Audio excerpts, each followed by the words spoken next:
Hello students, my self Deshmukh Singh, assistant professor chemistry, government college Dholpur, BSc part first in organic chemistry की आज की class में हम बात कर रहे हैं अणुकक्षक सिद्धांत की। और उसमें भी हमारा आज का टॉपिक है विषम नाभिकीय अणुओं के लिए अणुकक्षक आरेख।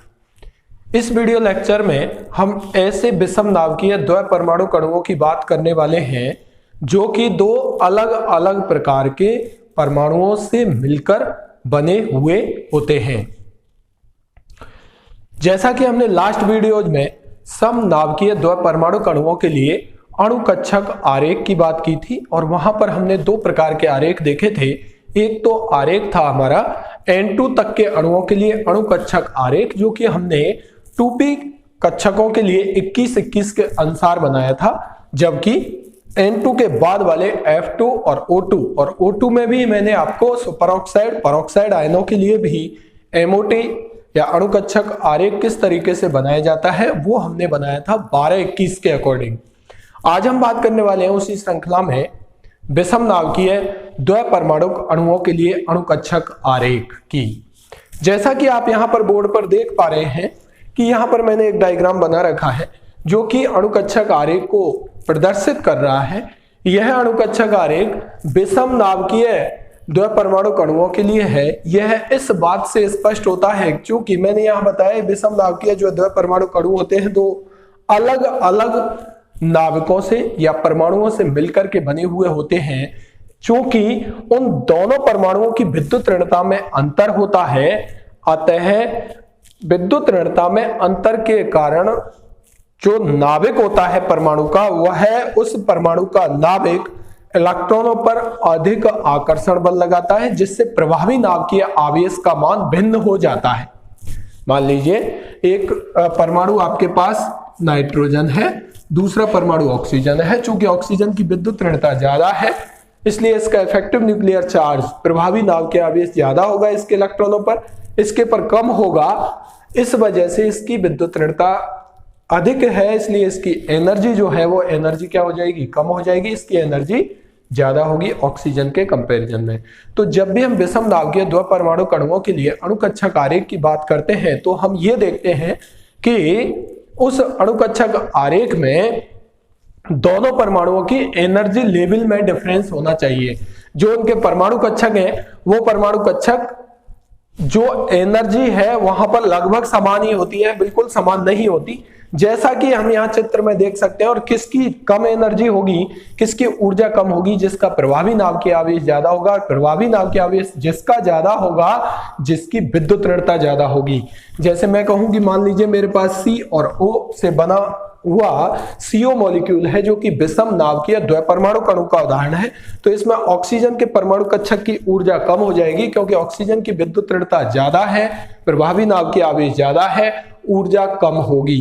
कार्बन की ऑक्सीजन के कंपैरिजन में ज्यादा होगी। मैंने कहा मान लीजिए एक CN अणु आपके पास है तो CN में नाइट्रोजन की ज्यादा है इलेक्ट्रोनेगेटिविटी विद्युत ऋणता, तो इसकी परमाणु कक्षकों की ऊर्जा कम हो जाएगी। किसके कंपैरिजन में, कार्बन के कंपैरिजन में। आइए हम बात करते हैं। यहां पर आप देख पा रहे होंगे कि जैसे मैंने 1s मान लीजिए दो आपने NO अणु लिया या NO नहीं लिया, आपने CN लिया और CN अणु के लिए आपने अणुकक्षक आरेख बनाया और वो आरेख कुछ इस तरीके से जो मैंने आपको यहाँ प्रदर्शित किया हुआ है वो इस तरीके का है। 1s और 1s यहाँ होंगे, एक तरफ कार्बन होगा तो दूसरी तरफ नाइट्रोजन होगा। ठीक है, विषम नाभिकीय द्विपरमाणु अणु हो गया। अब एक तरफ हम कार्बन के एटॉमिक ऑर्बिटल परमाणु कक्षक लेंगे, दूसरी तरफ हम नाइट्रोजन के परमाणु कक्षक लेंगे। चूंकि कार्बन के पास जितने इलेक्ट्रॉन है वो इसके एटॉमिक ऑर्बिटल में भरे जाएंगे और नाइट्रोजन के पास जितने इलेक्ट्रॉन है वो इसके इन ऑर्बिटल्स में भरे जाएंगे। अब यहां पर आप देख पा रहे होंगे कि ये जो कार्बन का 1s है, ये नाइट्रोजन का 1s है। इन दोनों की यदि मैं तुलना कर रहा हूं और यहां से मैं एक लाइन खींचता हूं तो ये लाइन कुछ इस तरीके से जाती है। इसका मतलब यह है कि इसकी एनर्जी ज्यादा है और इसकी एनर्जी कम है। इसका अर्थ यह हुआ कि इसका प्रभावी नाभिकीय आवेश ज्यादा है, इसलिए इनकी जब भी हम एटॉमिक ऑर्बिटल बनाते हैं या परमाणु कक्षक बनाते हैं, जैसे यहाँ 2s की यदि हम बात करें तो 2s से जब आप एक लाइन खींचोगे तो ये लाइन यहां पर जा रही है, एक्चुअलिटी में यदि समनाभिकीय दो परमाणु कणु होता तो ये दोनों एटॉमिक ऑर्बिटल यही होने चाहिए थे, लेकिन यहां पर थोड़ा सा ऊर्जा में अंतर होता है, और उस ऊर्जा में अंतर रखने का जो कारण होता है वो कारण होता है इनके प्रभावी नाभिकीय आवेश में अंतर का होना। ऐसे ही हमने यहाँ 2p में आप यहां से लाइन खींच के देखोगे तो आपको यहां भी समान नहीं मिलेगा। उसका कारण है नाइट्रोजन का प्रभावी नाभिकीय आवेश कार्बन के कंपैरिजन में ज्यादा है, इसलिए इसके एटॉमिक ऑर्बिटल थोड़े से कम एनर्जी के होंगे, कार्बन के एटॉमिक ऑर्बिटल थोड़े से ज्यादा एनर्जी के होंगे। हालांकि इन एटॉमिक ऑर्बिटल या परमाणु कक्षकों की एनर्जी इतनी है कि इन दोनों में इफेक्टिव ओवरलैपिंग हो रही है, प्रभावी अतिव्यापन हो रहा है, और ये परमाणु कक्षक आपस में मिलकर के अणु कक्षकों का निर्माण कर रहे हैं। और वो अणु कक्षक होते हैं कुछ इस तरीके से, जैसे दो परमाणु कक्षक 1s के मिले तो दो ही अणु कक्षक आपके सामने सिग्मा बॉन्डिंग 1s और सिग्मा एंटी बॉन्डिंग 1s। दो परमाणु कक्षक, एक कार्बन का और दूसरा नाइट्रोजन का 2s आपस में मिले तो दो अणु कक्षक बने सिग्मा बॉन्डिंग 2s और सिग्मा स्टार 2s। ऐसे ही 2p कक्षक आपस में मिले। ठीक है, यहां तक क्लियर। अब हम बात करते हैं कि मान लीजिए जब आपने समनाभिकीय दो परमाणु कणुओं के लिए बात की थी तो वहां पर आपने देखा था कि N2 तक के अणुओं के लिए जो आरेख था वो आपने 2p कक्षकों के लिए, किसके लिए, 2p, यहां की मैंने बात की थी 21-21 के अकॉर्डिंग बनाया था, जबकि N2 के बाद वाले जैसे ऑक्सीजन था, फ्लोरीन था, उसके लिए हमने वो 12-21 के अकॉर्डिंग बनाया था। ये आपने लास्ट वीडियोज में देखा होगा। 12-21 का मतलब ये sigma star 2p, sorry sigma bonding है, सिग्मा बॉन्डिंग 2pz नीचे था, और पाई स्टार ना होकर के कैसा है, बॉन्डिंग है, सिग्मा पाई बॉन्डिंग। ठीक है, पाई बॉन्डिंग जो है वो ऊपर चला जाता है, मतलब 12-21 का मतलब ये था ये नीचे आ गया और ये दोनों ऊपर चले गए। तो नाइट्रोजन तक आपने वो देखा था, वो तो इसके अकॉर्डिंग था जैसा डायग्राम यहां बना हुआ है। नाइट्रोजन के बाद वाले कैसा था, ऐसा था, 1 2 2 और 1, ये अणुकक्षक मैंने बनाए। तो ये जो आपको गोल घेरा दिखाई दे रहा है वो नाइट्रोजन के बाद इस तरीके से चेंज हो जाएगा, जो मैंने साइड में लिख रखा है। अब हम बात करते हैं कि विषम नाभिकीय परमाणुओं के लिए, विषम नाभिकीय परमाणुओं से मिलकर जो अणु बने हुए हैं उनके लिए अणुकक्षक आरेख किस तरीके का होगा। तो देखिए आप इसको, बस वही आपको जो समनाभिकीय के लिए था 21-21 और 12-21 उसी के अकॉर्डिंग चलना है। 1s और 2s में कोई अंतर नहीं आता है। ठीक है, CO अणु को यदि हम छोड़ दें, CO एक ऐसा दो परमाणु विषम नाभिकीय अणु है जिसका जो अणुकक्षक आरेख है वो बिल्कुल अलग होता है, थोड़ा सा अलग होता है।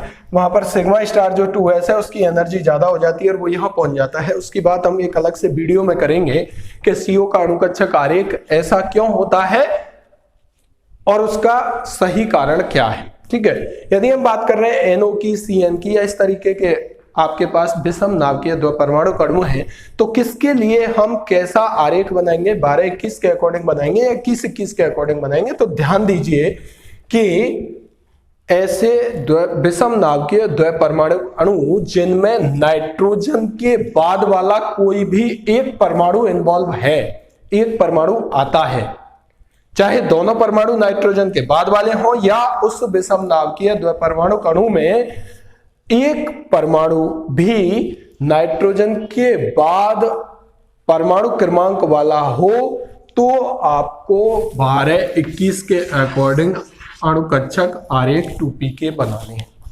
ठीक है, और यदि नाइट्रोजन से पहले वाले ही दोनों परमाणु हैं या नाइट्रोजन भी है, ऐसा विषम नाभिकीय द्वै परमाणु अणु जिसमें दोनों ही परमाणु नाइट्रोजन से पहले वाले परमाणु क्रमांक वाले हैं या खुद नाइट्रोजन भी है, तो उस विषम नाभिकीय द्वै परमाणु अणु के लिए जो 2p कक्षकों का अणुकक्षक आरेख है वो आपको 21-21 के अकॉर्डिंग बनाना है। फॉर एग्जांपल हम बात करते हैं कि मान लीजिए आपको बनाना है Cn- के।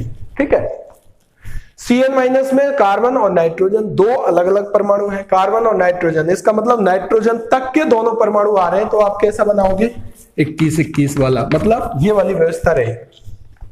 ठीक है, अगर आपसे कहे NO पर, NO अणु है, NO में देखिए एक नाइट्रोजन और एक ऑक्सीजन है। मैंने अभी कहा था ऐसा विषम नाभिकीय दो परमाणु अणु जिसमें नाइट्रोजन के बाद वाला भी एक भी परमाणु यदि है तो उसके लिए ये व्यवस्था 2p की बदलती है, और वो व्यवस्था किसके अकॉर्डिंग आएगी, फिर 12-21 के अकॉर्डिंग। इसका मतलब ये वाली व्यवस्था आएगी, यहां पर ये ना बना करके हम क्या बनाएंगे, ये।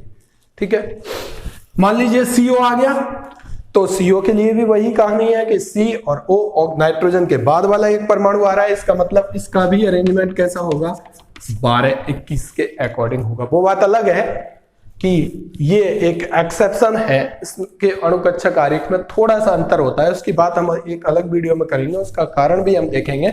लेकिन और भी कोई से भी विषम नाभिकीय द्वि परमाणु कणु है और वहां पर आपको देखना है कि 2p कक्षकों से या 2p परमाणु कक्षकों से बनने वाले जो अणु कक्षक है उनकी जो व्यवस्था है वो 12-21 या 21-21 के अकॉर्डिंग होगी। वो आप देख सकते हैं इस तरीके से, जैसे मैंने आपको बताया, यदि एक भी परमाणु नाइट्रोजन के बाद वाला है तो आप चलेंगे 12-21 से, और दोनों ही परमाणु नाइट्रोजन या नाइट्रोजन से पहले वाले हैं तो आप चलेंगे 21-21 से। ठीक है, अब हम बात करते हैं यहां पर, जैसा आपने समनाभिकीय दो परमाणु कणुओं के लिए देखा था, वहां से आप किसी भी अणु के लिए अणुकक्षक आरेख द्वारा उसका बंध क्रम इस फॉर्मूले से, उसका चुंबकीय गुण, यदि उसके पास अयुग्मित इलेक्ट्रॉन है तो वह अनुचुंबकीय होगा, और अयुग्मित इलेक्ट्रॉन नहीं है तो वो प्रतिचुंबकीय होगा, और इलेक्ट्रॉनिक विन्यास आसानी से लिख सकते हैं। फॉर एग्जांपल मैं बात करता हूं CN की, किसकी, CN की, CN माइनस भी हम यहां पर ले सकते हैं।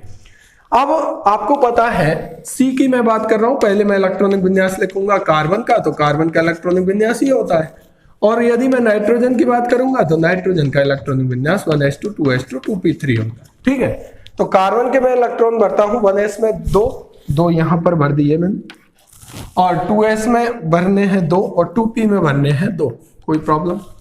नाइट्रोजन के इधर वाले हैं तो नाइट्रोजन की मैं बात करता हूं 1s, यहां पर थोड़ा सा एनर्जी में अंतर रखना है आपको, क्योंकि दोनों ही परमाणुओं की विद्युत ऋणता अलग है, जिसकी ज्यादा है उसकी एनर्जी थोड़ी कम होती है, क्योंकि प्रभावी नाभ के आवेश उसका अधिक होता है। नाइट्रोजन की मैं बात कर रहा हूं तो नाइट्रोजन पे यहां पर 2 हैं 1s में, 2s में भी 2 हैं, और 2p में कितने हैं, 3 हैं, भर दिया आप।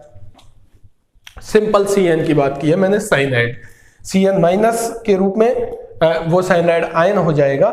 यहां मैं CN अणु की बात कर रहा हूं, तो उस स्थिति में अब इसका बंध क्रम निकालने से पहले हमें इलेक्ट्रॉन भरने पड़ेंगे, तो 1s में टोटल इलेक्ट्रॉन कितने हो गए, 4, तो यहां पर हम भर देंगे 2 और 2 4, यहां पर 2 और 2 4 भरे हुए हैं, इनसे बने हुए अणुकक्षकों में भर दिए हमने 4। यहां पर आपके पास 2 इलेक्ट्रॉन है और इधर आपके पास 3 इलेक्ट्रॉन है, टोटल इलेक्ट्रॉन है आपके पास 5, और जब आपको 5 इलेक्ट्रॉन भरने हैं तो 1 2 3 4 एंड 5 ये इलेक्ट्रॉन भर दिए। चूंकि CN की यदि हम बात कर रहे हैं, CN में दोनों ही परमाणु नाइट्रोजन या नाइट्रोजन से पहले वाले हैं, इसलिए उसका अणुकक्षक आरेख हम कैसे बनाएंगे, 21-21 के अकॉर्डिंग, इसलिए मैंने इसको 21-21 रखा है। ठीक है, 2 1 2 1। ठीक है, अब हम बात करते हैं इसके बंध क्रम की, तो देखिए 1/2 बंदी अणुकक्षकों में इलेक्ट्रॉन माइनस प्रतिबंधी में, तो बंदी में देखिए 2 2 4 2 6 2 8 और 1 9, तो बंदी में कितने इलेक्ट्रॉन आ गए, 1/2 9 माइनस 2 2 4 और 5 9, तो बंदी में हो गए। प्रतिबंधी में देखिए 2 और 2 4, ऊपर खाली है 4 है, तो इसका मतलब ये हो गया 1/2 इंटू 5, इसका मतलब इसका आएगा 2.5, कितना आएगा 2.5। ठीक है, अब इसका चुंबकीय गुण की यदि हम बात करें तो अणुकक्षकों में इलेक्ट्रॉन देखेंगे, देखिए यहां सब ये युग्मित है, लेकिन एक अयुग्मित इलेक्ट्रॉन यहां पर उपस्थित है इसके सिग्मा बॉन्डिंग 2pz में, तो इसे हम बोलेंगे कैसा है ये, अनुचुंबकीय। एक भी अयुग्मित इलेक्ट्रॉन हो तो हम इसको बोलते हैं अनुचुंबकीय। ठीक है, अगला देखिए हम लिखेंगे इसका इलेक्ट्रॉनिक विन्यास, जहां भी जिस भी अणुकक्षक में इलेक्ट्रॉन जितने भी भरे हुए हैं उसको हम दिखाते हुए लिख देंगे इलेक्ट्रॉनिक विन्यास। पहले हम लिखेंगे सिग्मा बॉन्डिंग 1s2, यहां से लिख देंगे। ठीक है, या इसको पूरे पे लगा सकते हैं आप, सिग्मा बॉन्डिंग 1s2, और फिर उससे ऊपर है आपका सिग्मा स्टार 1s2, फिर है आपका सिग्मा 2s बॉन्डिंग 2, फिर है आपका सिग्मा स्टार 2s2, फिर है आपका ये रहा यहां से सिग्मा स्टार 2s2, फिर है पाई बॉन्डिंग 2px2 2p/2 और सिग्मा बॉन्डिंग 2pz1, तो पाई बॉन्डिंग 2px2 बराबर एनर्जी के हैं पाई बॉन्डिंग 2p/2 और सिग्मा बॉन्डिंग 2pz1। अब देखिए 2 शब्द आते हैं, एक होता है होमो और एक होता है LUMO. Highest occupied molecular orbital, उच्चतम ऊर्जा का अणुकक्षक कौन सा होता है, तो ध्यान दीजिए 2 शब्द जो आते हैं वो ये है उच्चतम ऊर्जा का अणुकक्षक वो होता है जहां पर अधिकतम ऊर्जा वाले अणुकक्षक में इलेक्ट्रॉन भरा होता है। फॉर एग्जांपल मैं बात करता हूं Cn अणु की, तो Cn अणु में सबसे अधिक ऊर्जा में वाला इलेक्ट्रॉन कहां पर भरा हुआ है, यहां पर। तो जिस अणुकक्षक की ऊर्जा सबसे ज्यादा है, जिसमें इलेक्ट्रॉन भरा हुआ है, चाहे 1 इलेक्ट्रॉन है चाहे 2 इलेक्ट्रॉन है, वो उसका होता है होमो। ठीक है, तो Cn अणु का होमो कौन सा हो गया, ये जहां पर ये भरा हुआ है, मैं बोलूंगा सिग्मा बॉन्डिंग 2p-Z। ठीक है, उससे ऊपर वाला, जस्ट ऊपर वाला, उसका होता है लूमो। तो इसका लूमो कौन सा होगा, π*2px हो सकता है। इससे ऊपर कौन सा है, ये। तो ये तो हो गया लूमो, और ये कौन सा हो गया, होमो। ये हो गया लूमो, या हम बोल सकते हैं π*2py भी इसका लूमो हो सकता है। तो इस तरीके से हम Cn अणु, विषम नाभिकीय द्विपरमाणु अणु के लिए किस तरीका का अणुकक्षक आरेख होगा 21-21 के अकॉर्डिंग आप बनाओगे, क्योंकि दोनों ही परमाणु जो है वो परमाणु नाइट्रोजन या नाइट्रोजन से पहले वाले हैं, तो 21-21 के अनुसार बनाना है। यदि एक भी परमाणु नाइट्रोजन के बाद वाला होगा तो हमें 12-21 के अकॉर्डिंग बनाना है। और इस तरीके से आप इसका बंध क्रम निकालेंगे, वो आएगा 2.5। और जब भी आप ध्यान रखें बंध क्रम फ्रैक्शनल वैल्यू में आए, पॉइंट में आए, तो वो अणु हमेशा कैसा होता है, अनुचुंबकीय होता है। इलेक्ट्रॉनिक विन्यास, जैसे अणुकक्षकों में इलेक्ट्रॉन भरे हुए हैं, बढ़ती हुई ऊर्जा के क्रम में हम लिख सकते हैं। होमो क्या होगा, लूमो क्या होगा। होमो हम देखते हैं जिस भी अणुकक्षक में सबसे अधिक ऊर्जा वाला इलेक्ट्रॉन भरा हुआ है वो उसका होमो होता है, उससे जस्ट ऊपर वाला लूमो होता है। अब हम बात करते हैं दूसरे वाले अणुओं की। जैसे मान लीजिए हमने एग्जांपल लिया NO अणु का, किसका, NO अणु का। NO अणु की यदि मैं बात करता हूं तो देखिए यहां पर मैं लिखूंगा नाइट्रोजन और यहां पर मैं लिखूंगा ऑक्सीजन। उसका कारण है क्योंकि इसकी एनर्जी इधर मैंने थोड़ी ज्यादा बना रखी है परमाणु कक्षकों की, इधर कम बना रखी है। ऐसा नहीं कर सकता कि इधर ऑक्सीजन लिखूं और इधर नाइट्रोजन, क्योंकि मैंने अभी आपको बताया था कि उस परमाणु के परमाणु कक्षकों की ऊर्जा थोड़ी कम होती है जिसकी विद्युत ऋणता ज्यादा होती है। यदि मैं बात कर रहा हूं आपसे नाइट्रोजन और ऑक्सीजन की, तो देखिए नाइट्रोजन का इलेक्ट्रॉनिक विन्यास आप सभी जानते हो, ये 2p3 होगा, ऑक्सीजन का 2p4। ठीक है, अब यहां से यदि मैं बात करता हूं तो अब हमें यहां यह देखना है कि नाइट्रोजन और ऑक्सीजन द्विपरमाणु अणु के लिए जब मैं MOT बना रहा हूं तो इसमें दो अलग अलग परमाणु हैं। एक परमाणु ऐसा है जो कि नाइट्रोजन के बाद वाला है, इसलिए यहां पर जो 2p कक्षकों की व्यवस्था है अणु कक्षकों की वो चेंज होगी। और वो व्यवस्था कैसे बनेगी, NO में बनेगी 12-21 के अकॉर्डिंग। जैसे N2 के बाद वालों में बनती थी वैसी व्यवस्था होगी। समनाभिकीय द्विपरमाणु अणुओं में N2 के बाद वाले अणुओं में व्यवस्था बनती थी 12-21 की, और N2 से पहले वाले में बनती थी 21-21 की। ऐसे ही विषम नाभिकीय के लिए होता है, यदि दोनों परमाणु नाइट्रोजन या नाइट्रोजन से पहले वाले हैं तो 21-21 के अकॉर्डिंग, और यदि नाइट्रोजन के बाद वाले हैं, एक भी परमाणु बाद का है, तो 12-21 के अकॉर्डिंग। चूंकि हम बना रहे हैं अब NO अणु का अणुकक्षक आरेख, तो NO अणु के अणुकक्षक आरेख में ऑक्सीजन परमाणु नाइट्रोजन के बाद परमाणु क्रमांक के रूप में आता है, तो अब व्यवस्था 2p कक्षकों की बनेगी 12-21 की। इसका मतलब ये वाली व्यवस्था बनेगी, और जब ये वाली व्यवस्था यहां पर होगी तो मैं क्या कर सकता हूं, इसको मैं लिख सकता हूं कुछ इस तरीके से कि ये तो हो गया 1 और यहां पर मैं बना दूंगा 2। और जैसे ही मैंने यहां पर 2 बनाए तो ये हो गया पाई बॉन्डिंग 2px और पाई बॉन्डिंग 2py। सही है, और यहां पर 1 हो गया तो मैं बना दूंगा सिग्मा बॉन्डिंग 2pz, और कोई चेंज नहीं होगा। इस स्थिति में आपको ये चेंज करना है जब इस तरीके का विषम नाभिकीय द्विपरमाणु अणु आपके पास आ जाता है। मतलब ये वाला फॉर्मेट मैंने यहां उठाकर रख दिया है। अब मैं बात करता हूं कि NO अणु के लिए अणुकक्षक आरेख क्या होगा, इसके लिए होमो लूमो क्या होगा वो हम बाद में देखेंगे। ये वाली व्यवस्था मैंने यहां उठाकर क्यों रखी है ये आप समझ गए होंगे। अब एक तरफ मैंने लिया है नाइट्रोजन, तो नाइट्रोजन के पास 1s में 2 इलेक्ट्रॉन है, 2s में 2 इलेक्ट्रॉन है, और 2p में 3 इलेक्ट्रॉन है, तो यहां पर आप भरेंगे कितने, 3। सही है। अब दूसरी तरफ ऑक्सीजन में 1s में 2 इलेक्ट्रॉन है, 2s में 2 इलेक्ट्रॉन है, 2p में कितने इलेक्ट्रॉन है, 4, तो यहां भर देंगे 4। सही है। यहां 1s वाले में यदि बॉन्डिंग एंटी बॉन्डिंग में चले, 2 और 2 4 बनने हैं, तो 2 यहां चले गए, 2 यहां। 2s में 2 और 2 4 बनने हैं, 2 यहां गए और 2 यहां। अब बात आती है 2p में 2p वाले अणुकक्षकों में कितने इलेक्ट्रॉन भरे जाएंगे, तो 3 इधर हैं और 4 इधर हैं। टोटल इलेक्ट्रॉन कितने हैं, 7 इलेक्ट्रॉन आपको कहां बनने हैं, अणुकक्षकों में बनने हैं। और जब अणुकक्षकों में आप 7 इलेक्ट्रॉन भरेंगे तो वो कुछ इस तरीके से भरे जाएंगे, 2 2 4 और 2 6 और उसके बाद जाएगा 1 इलेक्ट्रॉन ऊपर। ठीक है, अब इसका होमो कौन सा हो गया, यदि मैं पूछूं आपसे तो इसका होमो हो गया पाई स्टार 2px। क्या हो गया, पाई स्टार 2px। और इसका लूमो कौन सा हो गया, ऊपर वाला जिसकी एनर्जी इससे ज्यादा है, सिग्मा स्टार 2pz। आपके पास NO अणु की यदि हम बात कर रहे हैं 3 और 4 7 इलेक्ट्रॉन है, 6 आ गए यहां और 1 आ गया यहां। यदि हम बंध क्रम की बात करें NO अणु के लिए, NO अणु के लिए यदि हम बंध क्रम निकाले तो देखिए इसके बंधी में कितने इलेक्ट्रॉन है, 2 2 4 6 8 और 10 हो गए बंधी में, और प्रतिबंधी में 2 2 4 और 1 5। तो इसका बंध क्रम कितना आएगा, 1/2 10 - 5, तो कितना आएगा 1/2 इंटू 5, तो वो भी कितना आया 2.5।